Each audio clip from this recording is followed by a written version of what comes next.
Hello and welcome to Mentors Capital. As a platform, we at Mentors Capital aim to further student aspirations by giving practical insights around program selection, college evaluation, admission process review, and much, much more. We do this by connecting with expert mentors across the globe and by understanding their choices and their decision-making process. I think there's enough and more that aspirants can learn and apply to their own personal context. In today's interview, I have Kaushik Burman. Kaushik, for the benefit of our viewers, maybe you could quickly tell us something about yourself.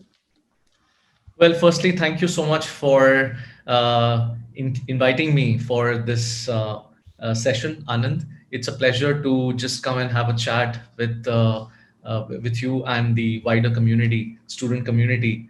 And I'm very happy to sort of exchange views on over the next 45 minutes. So I I view myself as a nomad to an extent that I have lived and worked in different countries. Originally hailing from India, worked in different cities of India, studied in different schools in India. My dad had a job which allowed us to explore different parts of India, which kind of shaped the initial thinking. Academic background and engineer by training.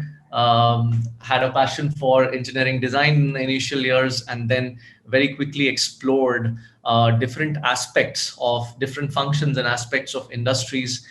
Explored the various facets of manufacturing, FMCG, commercial banking before deciding to sort of do an international MBA at INSEAD, where I spent the whole year at Fontainebleau, which is the main campus of INSEAD in 2011. Right. And since then has been again a continuous learning exercise. I've sort of worked in Europe and now in a large energy company, which is Shell, and now based out of Asia. I work for electric mobility startup, but I'm fully also plugged into the INSEAD ecosystem where I contribute as a pledge to give back to the institute. I do this in different ways. I am a certified executive coach at INSEAD, so I take exec programs during as a part-time basis. I also am a part of the admissions committee because INSEAD has alumni interviews round, so I actively interview aspiring candidates. And I'm part of the startup ecosystem here in Singapore, so which gives me a very good view in terms of not just the talent, but also in terms of the kind of trends, mega trends, which are sort of shaping the startup ecosystem, including some of the most talented financing kind of ecosystem players. So overall, it's been a great ride with the school. Amazing. That was thanks for your time, Kaushik. And first of all, thank you for taking time out Pleasure. for this interview. I think one remark that one can make if we take a look at your profile is that you're a scholar for life. Because it seems to be that you enjoy this process of learning and you've done so at different schools at different points in time. So why don't you begin by telling us, your initial motivation? Because you said you are an engineer by background, but then after having experienced various facets, various various industry trends, shifted over into management, right? So what is it that excited you the most about management when you started off this journey? Oh, that's a great question. I think so. When I was doing my mechanical engineering, there were subjects which were of sort of more, which were more closer to heart. Yeah, and production engineering was one, for example, which is a Right. part of mechanical, and the very fact that processes and efficient technologies can have such an huge impact on the overall outcome is something that always intrigued me in the initial years. So when I finished mechanical, I was like, there has to be a career which kind of blends both the design and engineering aspect to it, and but also the scalability and the commercial aspect to the work, to my job. And that's the kind of job that I was looking at. So management as a sort of in isolation, people can view this as a course, but if you actually integrate this in your day-to-day sort of ways of working, it becomes so interesting because it has got finite amount of resources. You got to interact and live and work with people. So there are so many complexities which sort of you need to solve as a manager by Sure. virtue of the fact that you need to make decisions, and Sure. some decisions need have to be basis data, some on your intuition and all of that. So I found that space really ambiguous, but again, that's the challenge, to solve ambiguity. So I was curious to pursue that path, right? So that was the trigger point. I also think that in the early years, I had a passion for brand management and marketing, because you see these ads when you're growing up and you're trying to figure out what is actually triggering the philosophy. Yeah, so I used Absolutely. to really be in awe of all the brand managers and people who you hear in the interviews and in the newspapers, etc. So Correct. that led me to pursue management at FMS Delhi, which was one of the top schools in India. Absolutely. Was very privileged to be a part of that cohort in yeah, when I got in was 2003. But and it was great just to do go through FMS, and I worked as a summer intern at Nestle. It was fantastic. I ended up working in Nestle, where met some amazing people. But then the curiosity was always there to sort of explore other industries and see, apply some common denominators from FMCG into other industries to see and explore. Yeah. So I did few gigs in as we started with FMCG, then moved into commercial banking, retail banking roles, and then you realize that to run a business, you pretty much need to have the same revenue and the sort of costs aspect of the equation, and then it's about how you apply the fundamental, the principles to scale businesses, which got me going. It was also an opportunity at one of the banks where I worked to move Okay. internationally to Singapore, to Asia.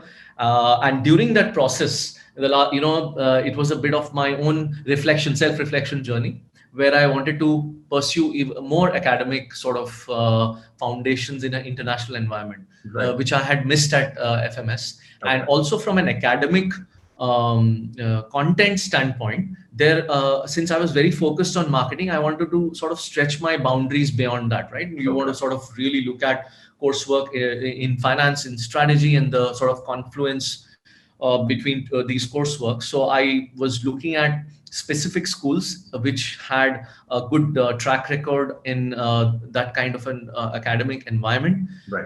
and also the international diversity, because I really wanted to work in a much more diverse environment, Right. just for my own sort of professional and personal growth, Sure. which got me to INSEAD, Okay. amongst other schools which I also applied to. Understood. Understood. Here's a question which you probably don't get too often, but in your stay at in your journey at INSEAD, did you come across many other people in your cohort who were also pursuing the second MBA, much like yourself? In mine, there were a couple of them out of. So what happens is in Europe, right? I mean, just putting things in perspective, in a school like INSEAD, you have people from over 70, 75 nationalities. Absolutely. Now, typically in the European business schools, the intake of students is generally with 7, 8 years of work experience. That's So right. they prefer people who have, unlike in the US where you expect a younger cohort to get in, or in Yeah. India, Yeah. in Europe there is a intent, schools intend to get more. So by virtue of that, there are people who have done masters and necessarily may not be an MBA in Right. their countries, but they have done masters in, they've gone beyond the graduation mark, right? Uh, Wonderful. Typically from Asia, you find people who have gone for the second MBA.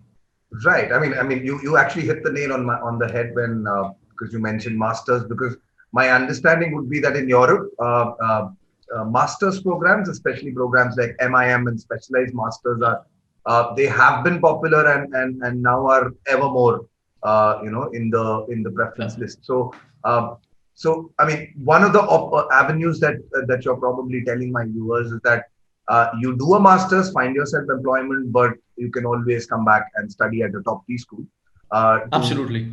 to do one of the things that you mentioned, either to gain a more stronger academic foundation, or maybe it could be towards opening up a newer market or a newer geography, albeit in an international Absolutely. setting. And just to add to that point, again, in the European ecosystem, there is a lot of there are a lot of data points to actually which corroborate that people who have done their PhDs, who have been Hmm. in core technical fields and want to Hmm. make a switch, career switch, for them, this is Right. another conduit. Wonderful. A lot of people are planning to go into entrepreneurship in a much more formal manner. Yeah. Entrepreneurship doesn't really require formal education, Sure. but there are entrepreneurs who are coming from corporate to, and they use this 1 year to sort of use this as a glide path. They kind of network and get the foundation before they get into entrepreneurship in a much more formal manner. All right. All right. Interesting. That those are interesting perspectives that you bring to us. Okay. So you're somebody who spent a large proportion of your working life based out of Singapore.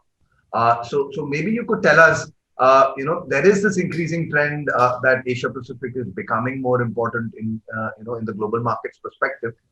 Do you see that trend being reflected in the kind of hiring that happens in the schools in Singapore? Uh, Um, yeah, so essentially, there is in Asia, there is the management education is still very new, yeah. and it's evolving compared to the West, Right. right? I mean, just the nature of jobs here, the nature of the education market either has been super technical, so people who have gone into the technical fields and go deep all the way up to PhD levels, Hmm. or in larger markets like in India, you have a very well-established management education kind of a pathway. But maybe in China and the other parts of Southeast Asia, even in North Asia and Japan, you really don't see the kind of um, the depth of management education compared to in Europe or in the US. It's in the last decade, I would say, there's been a huge growth Okay. in the sort of management education in the region, and Singapore, by virtue of the fact that it's like a regional hub for many corporates, they have set up shop here, so the corporate strategy function sits out of Singapore or Hong Kong. In this Sure. case, in today's world, there's also Bangkok and Kuala Lumpur emerging as other hubs. And Absolutely. so fundamentally there is an appetite to have appetite to hire MBAs into these functions. Right.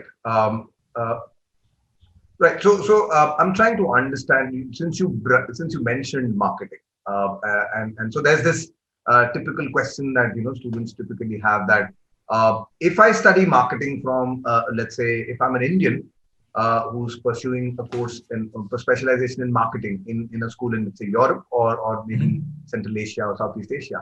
Uh, it becomes increasingly harder for me to penetrate into the big FMCG firms in different geographies purely because consumer behavior in those markets might be something that I'm not used to. Is that something that you observed in your work life or in your interactions at INSEAD? No, on the contrary, I would say that and I say this with some conviction here as I teach also execs, this is both at an entry level, middle level management who have gone through some of these programs, like whom Hmm. I teach. I am of the view that in today's world, with digital marketing being the sort of at the center of any marketing Sure. discussion, it really doesn't. It's region and country agnostic kind of approach. So if you look at the kind of talent which is either getting hired post business school in Hmm. Europe or even in the region here in Singapore, it doesn't matter where you really come from, Okay. as long as you have certain skills which allow you to fungibly trade off. Hmm. At the end of the day, whether it's an Indian consumer or a Filipina consumer, the buying process, etc., the fundamental approaches pretty much will be the same. And now then the question is, what sort of digital layers can you add to make sure that your product, your value proposition reaches your target audience? What are the sort of methodologies which are country specific with all the nuances, etc.? So academically, coursework also is being sort of developed, customized and tailored to make sure that people are able to make the career switch from a particular function, a particular country into either a new geography or a new sort of a function. For me, for example, I shifted my country, I shifted my industry as well as the function, right? So there is a, if you put in the right effort in that direction, I think it is definitely doable. Okay, wonderful. That was, I mean, I think that's quite a myth that we've sort of busted on this in this conversation. I think I'm going to now focus maybe a little bit on, your application to INSEAD because, Yeah, when you were applying, how many years of experience did you have when you were applying to I had INSEAD? about 8 years. Okay, so here's somebody with 7 or 8 7 years years. actually. 7 years, yeah, 7 years. All right. So about 7 years of experience, you're applying to one of the top schools in Europe, if not the world. How much of a shot were you giving yourself at that point in time? And what do you think would be the most important or let's say impressive thing on your profile, which clearly sort of inclined the admissions committee towards your candidature? International schools typically, whether it is an INSEAD or an IMD, Hmm. London Business School, or Hmm. even the 1 year programs in the US, Right. the common thread that I've seen here is that fund it is not just about your GMAT scores. That's point number Absolutely. one. Absolutely. I mean, you can have an awesome 760, 780 GMAT score versus, let's say, a 710.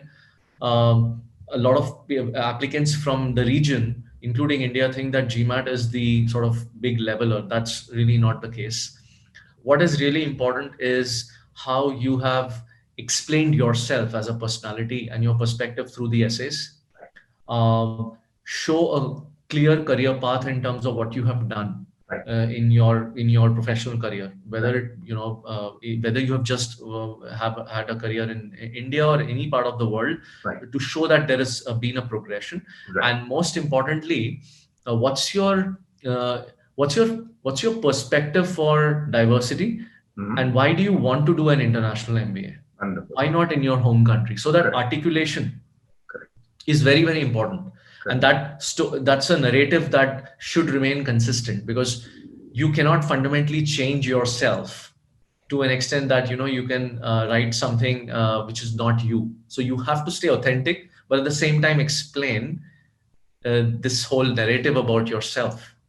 Absolutely. I think you hit the nail on the head when you say that. Okay, it's about explaining your position as well as clarifying why you're applying to this particular school and why there's a big fit Yes. in terms of that relationship. Yeah, the culture fit and all of that, right? Absolutely. Okay, so now you've entered the hallowed pathways of INSEAD. What would you say was the biggest challenge adjusting to this new environment? Fundamentally, to be honest with you, it's a very 1 year just goes by like a blink of an eye. Yeah, so You don't have time to think.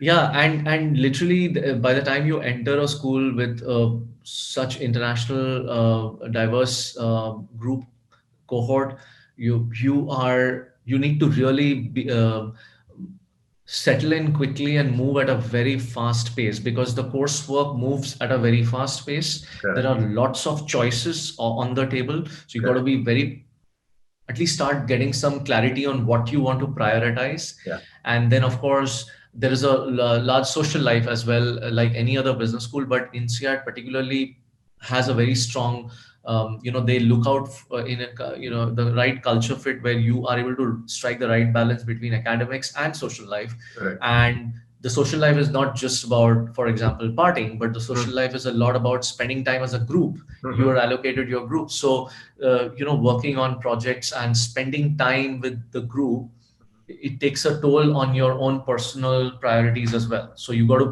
prioritize the academics and the social life and your own personal life, so that could be a little bit of a challenge. Okay, okay. And something about the school that was unexpected and I mean, yet created a wow in your mind.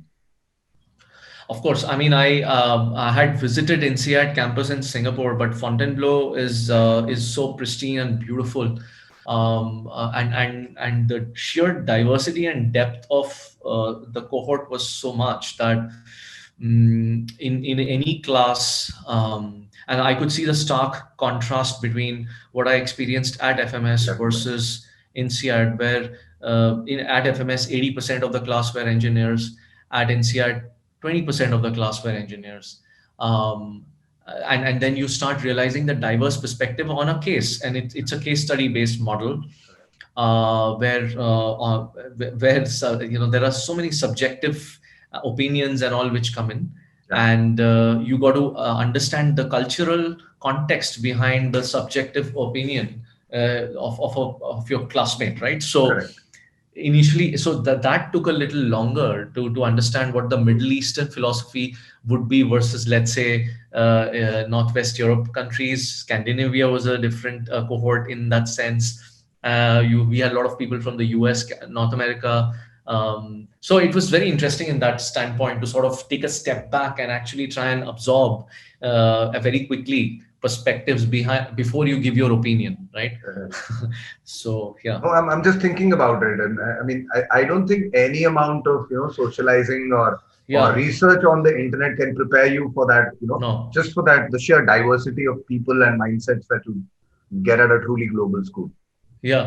And so, for example, the Dutch, they have a very upfront, blunt way of communicating. They don't mean harm. They Okay. don't mean to be rude, but Okay. it's a very upfront on your face kind of a thing. Versus, Yeah. let's say, when people come from Asia, they're like a little like Japanese would really be very mellowed and sort of modest. Absolutely. So those balancing that and getting the group to work on projects, and you work in different groups, was a very very stretched learning in that sense. Amazing. Okay, Yeah. that was quite insightful. I'm going to circle back to your present set of involvement with in the INSEAD school, because so from what you mentioned, you're teaching a course there. You're also mentoring students who Yeah. join the program there. Uh, and we're in the middle of this pandemic, COVID-19. Obviously, a lot of concerns that students have when it comes to the way the school. I mean, what's the future in which what's the position that INSEAD has towards the next intake of students, and also your personal perspective on is this really a good time to be pursuing an MBA or a management course, or should somebody sort of uh, wait out for the recession in most countries to sort of settle down and then seek a course? What do you think? That's a very interesting question. I think like any other schools in the world, it's taken every school. It's a big hit last year and even this year, because literally all classes have moved online, and the see the core of this INSEAD is the on-campus experience, right? You Correct. meet people and all of that, and of course Correct. this is a common thing across other schools as well. Particularly to INSEAD, obviously everything has moved virtual, and including hiring, recruiting seasons, everything have moved virtual. There has been a slump in the hiring, the last couple of seasons of hiring have not been so great.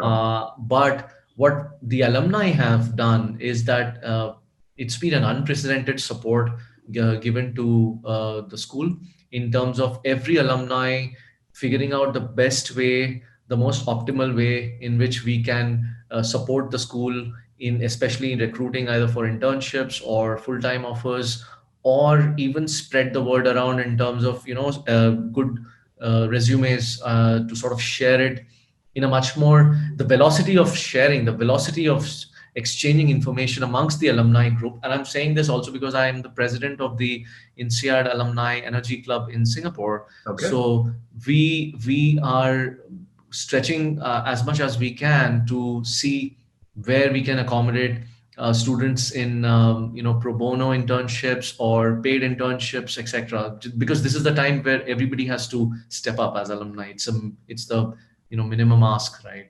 Um, Absolutely. Now coming back to your question, whether it's the right time or not, I think it all depends on what the student wants to get out of this.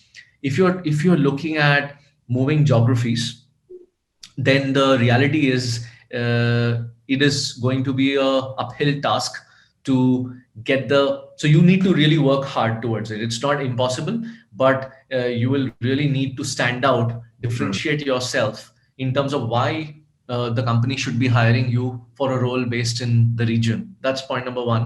There are still certain countries which are open to international hiring, preferably in Northwest Europe and Scandinavian countries, where despite all the recessionary talk, there is still some hiring, which is good news. Okay. We are all hoping, right, that vaccines will come in, and 2021 quarter three onwards, things will hopefully sort of stabilize.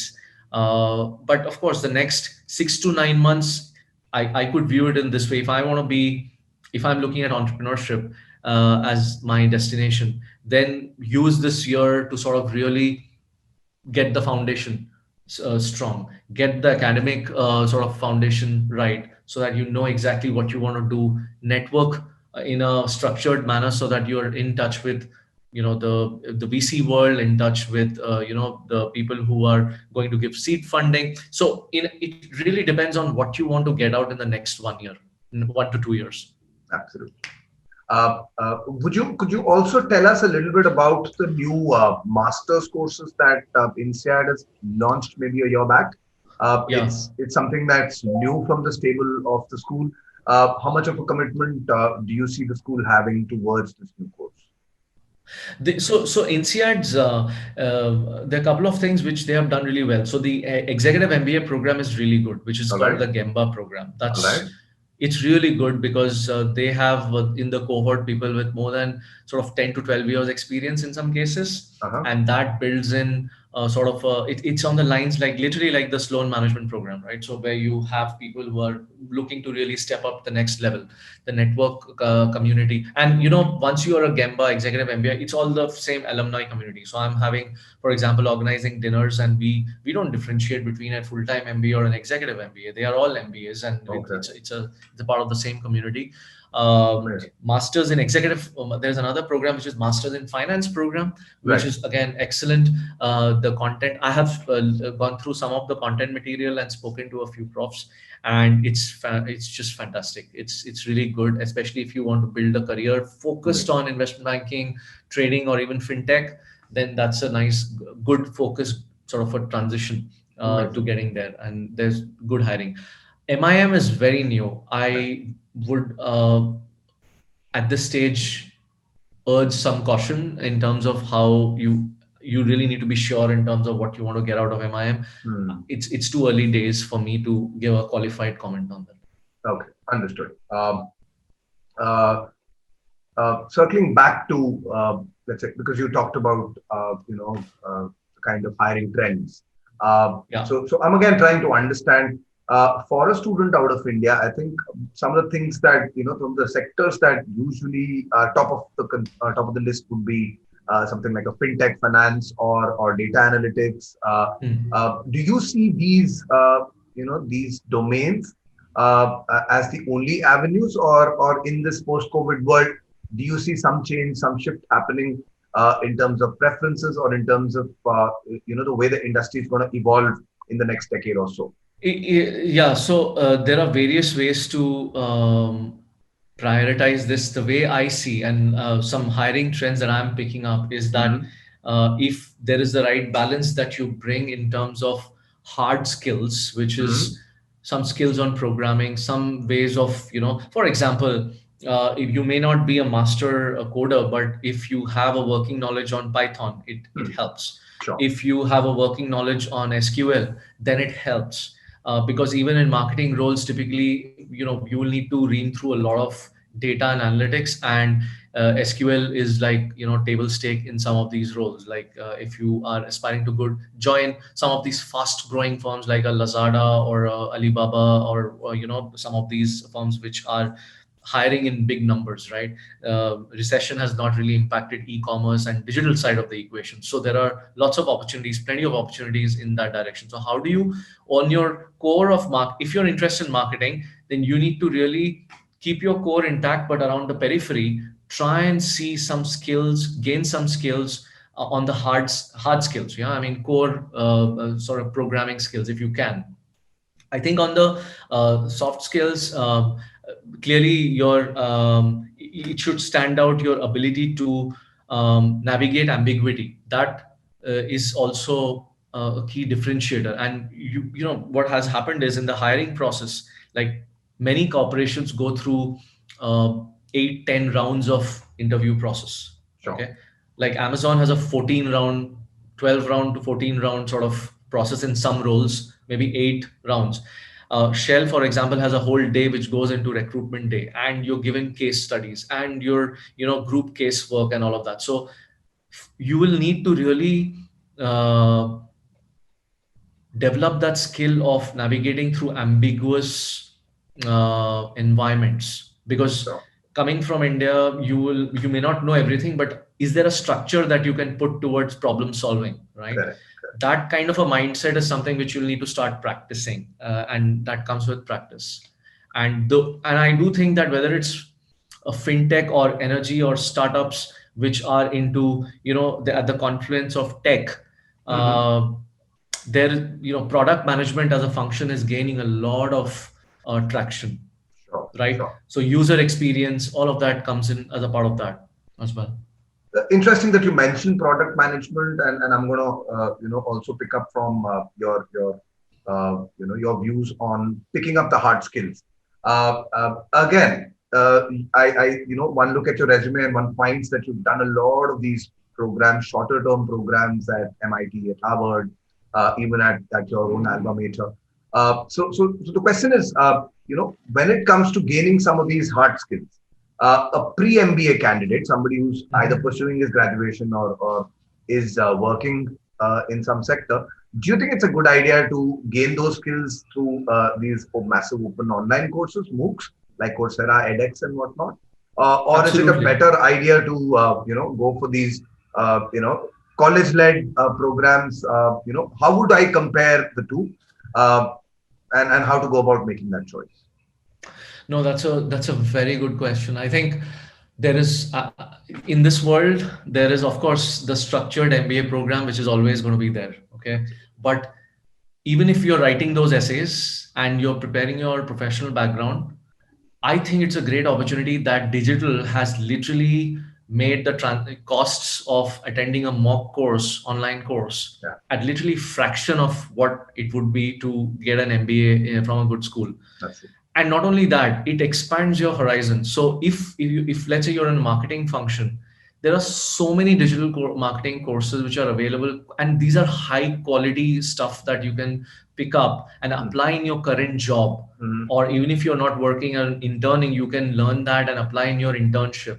Mm-hmm. And these become sort of, I would say, founding blocks to even making your application Sure. as an outlier when Mm-hmm. you're in the pool of thousands of applications from all over the world, right? It's a differentiator. So I would encourage you to sort of look at a wide depth, a breadth and depth of coursework from some of these Coursera kind of MOOCs. upgrad and other platforms, and make best use of it. Okay, okay, fair enough. And to sort of close this conversation now, I want to ask you about your current role, because I'm given to understand you're working with a company, in the energy sector, and you're also very actively involved with the alumni network on energy and climate change. Uh, so tell us more about what you're currently doing. Um, So my career in Shell was a great learning ground for me to learn the complex world of energy. It's and climate emergency is something is a topic which is, in my view, is the most complex problem which everybody is trying to solve, not just people in the energy sector, because climate change is connected from one sector to another sector, and there are interlinkages between the sectors. Absolutely. I currently work. So when I worked in a large energy firm, I realized that to make far more deeper impact, one needs to work in certain startups which is doing some breakthrough innovation. And the current startup that I work at is called Gogoro, which is Okay. a Taiwanese company which is doing breakthrough innovation in battery swapping technology. Wow. Temasek and Generation, Al Gore's Generation, are investors in this company. Hmm. I do global expansion for them, but beyond the designation, I think my role is taking me into new frontiers on manufacturing, high tech manufacturing, and trying to develop, complex joint ventures, thinking around joint ventures development for a startup which obviously needs to expand internationally through a manufacturing route, and therefore will not have the wherewithal in terms of financing every country that you want to enter. So Sure. you will therefore need partners who will need to work with you. So a lot of my time goes into developing, exploring partnerships, and then figuring out what's the optimal pathway, right, to Sure. supply chain diversification. And COVID has been a big leveler for us, because suddenly you realize that you can't import everything from one country. Supply chains get completely broken. You'll need Absolutely. to figure out, diversify. So there is a lot of ambiguity in this sector. Battery technology is something which is, I think, will in the next 10-20 years, will see a huge transformation. And yeah, it's there are no set rules, but the beauty of working in a startup is that you have your own sort of highs and lows, every day, every month, unlike a large organization which offers you a sort of stability. So I'm enjoying the ride right now, enjoying the ambiguity part of it, and learning is just exponential. What are your views on the evolution of, let's say, renewable energy and alternative energy firms based out of India? How do you think the trend is in India? Is out of India? I ask you this question because let's say that there is an aspirant pool which is interested in energy, and Yeah, clearly, I mean, India seems to be headed towards the next decade of making yeah, investments and doing a lot of innovation around this. yeah. So where do you think, and what do you think should be the ideal path for somebody who's starting, his career in the field of energy or maybe even renewable energy? Yeah, absolutely. I think I personally started my career with energy, with GE, working with the JV between the Tata Group and GE. So it's a full circle for me that I kind of have come back into the energy sector by Absolutely. choice. Absolutely. In India, renewables, I think there is the right emphasis. 175 gigawatt of solar is not a joke, which is the target, and That's right. clearly the government, the policy making at least, is making a lot of impact.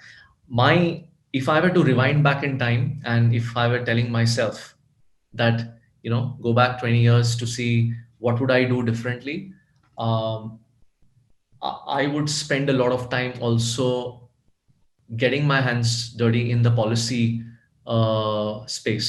Okay. Policy development, policy formulation Okay. is what is the backbone for any new industry. Sure. I've learned this while in my role at Shell, while lobbying, and in with the European Commission back in 2012, 13. Hmm.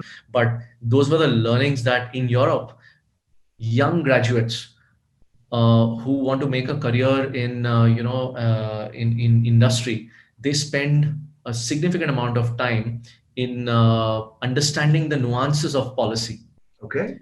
And some of these policies are not even there. So how do you help brainstorm with the government officials to come out with the structure towards policy? Okay. What sort of policies will see the future 10, 20, 50 years down the line?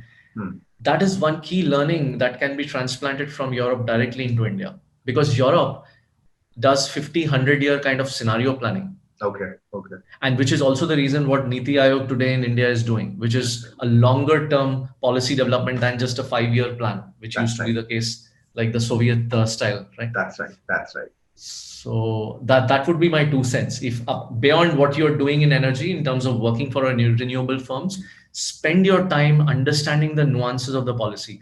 Borrow those learnings from Europe, from the US, and see how they have evolved, and sort of have those kind of tailored for India or emerging markets. Amazing. I think that was a very deep insight that you gave us. I think I mean, I'm not sure I would have thought of policy, but I appreciate where you're coming from with that.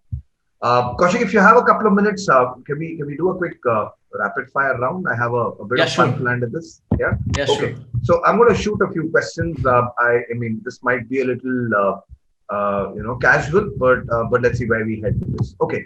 If you recall your time at INSEAD Europe, Fontainebleau, then what was your favorite spot on campus? Cricket.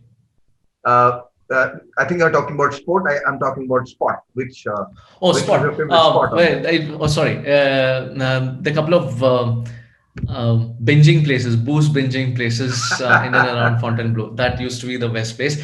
Fontainebleau also has chateau parties. Like Correct. you can go and those are cheap and really cool.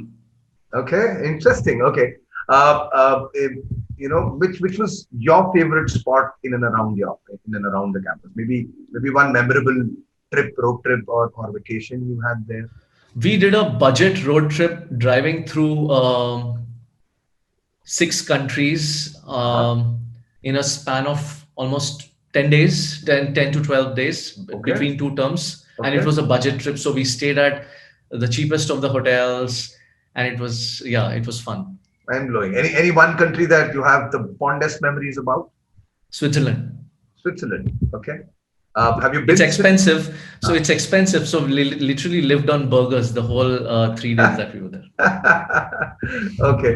And on the other hand, the most bizarre holiday experience you had? Barcelona. Uh-huh. Okay. Could you elaborate why you think it was a bizarre? Wallet got stolen. My passport was almost lost. Oh wow. So Oh it wow. was quite an adventure to see. By the way, how south of Europe is struggling today. And again, there's so many ways to understand this, but it was one of the most bizarre trips that I've had. My camera got stolen as well. So wallet, digital camera, and passport, which I was able to survive through. Okay. Okay. It seems like you've had as harrowing a time as you would have probably vacationing through the Bailands in India. Yeah. Okay. Wonderful. Okay. Your favorite professor from college? There are many actually, but I would look at the prof who taught us organizational behavior. GP, we call him GP that's his initials at INSEAD. Uh-huh. He's an Okay. Italian. Okay, okay. So maybe I'd like to talk about Mr. GP a little more because here's someone who had an interest in marketing, and you went in and you had work experience in the field of energy, and you said you worked with a bank also, but the professor of choice is somebody from organizational behavior.